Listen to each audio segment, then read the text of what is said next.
यानंतर बातमी एबीपी माझाच्या इम्पॅक्टची। छत्रपती संभाजीनगरमध्ये एका इमारतीतील 16 कुटुंबांना इमारत सोडून मंदिरात राहण्याची वेळ आली होती। पण 5 वर्षात इमारत खिळखिळी झाल्याने या रहिवाशांना इमारत सोडावी लागली। पण बिल्डर जुमानत नव्हता। रहिवाशांची व्यथा एबीपी माझाने सर्वप्रथम मांडली आणि त्यानंतर या रहिवाशांना कसा न्याय मिळाला पाहूया।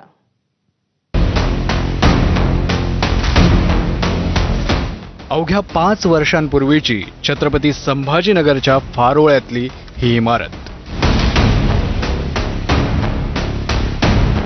पण या इमारतीची ही अवस्था पहा।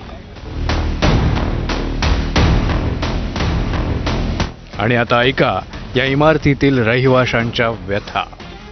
1 तारखेलाच हा प्रकार आम्हाला नदरकीस आला आणि 2 तारखेपासून तर आम्ही असं बाहेरच बसतोय। 4-4, 5-5 वाजेस्तोवर असं बाहेरच बसतोय। पण आमचा मालक जो बिल्डर जो आहे तो अजिबात आमची दखल घेत नाही। आता आम्ही बसतोय सर, असं कंडिशन झाले आम्हाला, तिथं भीती वाटते। आमचा जीव घेऊन आम्ही हातात मुठीत जातोय घरात फ्रेश व्हायला, वॉशरूमला यायला जायचं असलं तर आमची इच्छा सध्या होत नाही आता घरात जायची, इतकी भीती वाटते आम्हाला। मागच्या 8 दिवसापासून प्रत्येक विभागाला जाऊन अर्ज देण्याचा प्रयत्न केलाय। कुठल्याही प्रकारची आमच्या अर्जावर काय सुनावणी होत नाही किंवा आमच्या अर्जाची कोणी दखलही घेत नाही। 6व्या वर्षात जर असं होत असलं तर आमचं पुढचं काय? आमचं काय नोकरीवर आमच्या ह्याच्यावर हे आणि आमचं पेमेंट काय असं मोठं हायफाय नाही आहे आम्हाला सर मोठं। या कुटुंबांनी एक पैसा जोडून 5 वर्षांपूर्वी घराचं स्वप्न साकार केलं। हरिकुंज या नव्या इमारतीत ही कुटुंब राहू लागली। पण अवघ्या 5 वर्षात या इमारतीची अवस्था ही अशी झाली आहे। या रहिवाशांवर जवळच्याच मंदिरात राहण्याची वेळ आली आहे।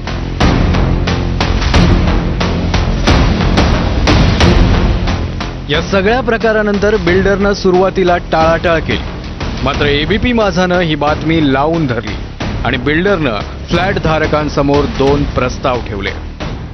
फ्लैट की जो भी कीमत होंगी उनसे मैं बात करके उनको मैं पैसे एक सर्टन कालावधि में उनको मैं रिटर्न कर दूंगा। समझो कुछ अगर टेक्निकल रिपोर्ट ऐसी आई कि भाई अपने को पूरी बिल्डिंग हटाना पड़ेगा, अगर ऐसी रिपोर्ट आई तो अपन पूरी बिल्डिंग हटा के नई बिल्डिंग बना के एज इट इज़ दे देंगे। तो मैं दोनों तरफ से तैयार हूँ। जब तक मैं उनका रहने का टेम्पररी दूसरा अरेंजमेंट भी करके देने को तैयार हूँ। भाड़ा भी देगा? हाँ, भाड़ा दे दूंगा या रहने का अरेंजमेंट करके दे दूंगा।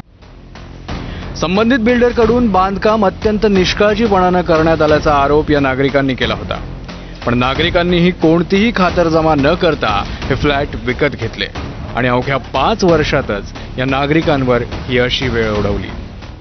त्यांची मूळ परत बिल्डिंग जशास तशी उभी करून द्यायला तयार आहेत किंवा आत्ताच्या बाजारभावामध्ये जे मूल्य त्या फ्लॅटचं होईल ते देखील या लोकांना द्यायला तयार आहेत। कॅमेरामन बाळासाहेब पाचवणेसह मी कृष्णा केंडे, एबीपी माझा, बिडकीन, छत्रपती संभाजी।